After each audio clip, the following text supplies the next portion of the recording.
দেশে জোয়ার উঠেছে বয়কট কোকা-কোলার অভিযোগ এই পানীয় নাকি ইসরায়েলিদের। এই বিতর্ক অবশ্য ইসরায়েল ফিলিস্তিন যুদ্ধের শুরু থেকেই চলছে।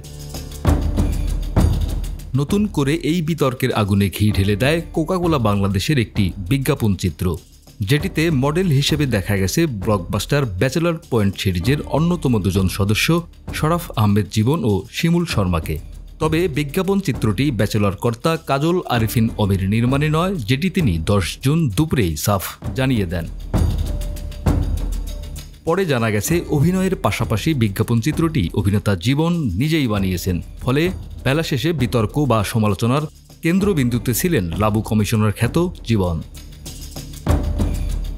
বিজ্ঞাপন চিত্রে কোকা-কোলা বাংলাদেশ কর্তৃপক্ষ দেখাতে চেয়েছেন এই পানীয় ইসরায়েলের নয়, 138 বছর ধরে বাংলাদেশ সহ বিশ্বের 190টি দেশের মানুষ কোক পান করে আসছে। এটাও বলা হয় খোদ ফিলিস্তিনেও কোকা-কোলার ফ্যাক্টরি রয়েছে। মূলত এসব তথ্য প্রকাশ কিংবা কোকা-কোলার পক্ষে কাজ করার দায় হিসেবেই তোপের মুখে পড়েন বিজ্ঞাপন সংশ্লিষ্টরা। সাধারণ জনগণ অভিনয় শিল্পীদের বয়কটের হুমকি দেওয়ার পর শরাফ আহমেদ জীবন ও শিমুল শর্মা বিজ্ঞাপনে কাজ করার বিষয়ে মুখ খুলেছেন। শরাফ আহমেদ জীবন বলেন, আমি একজন নির্মাতা এবং অভিনেতা হিসেবে সবার কাছে পরিচিত।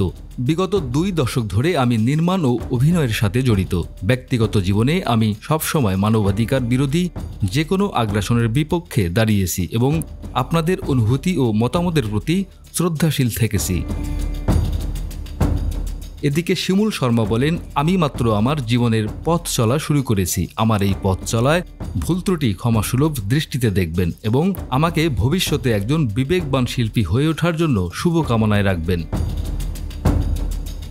এদিকে আলোচনা সমালোচনার মাঝে কোকা-কোলা তাদের ইউটিউব চ্যানেল থেকে বিজ্ঞাপনটি সরিয়ে নিয়েছে। মোহাম্মদ জাকারিয়া, আমাদের সময়।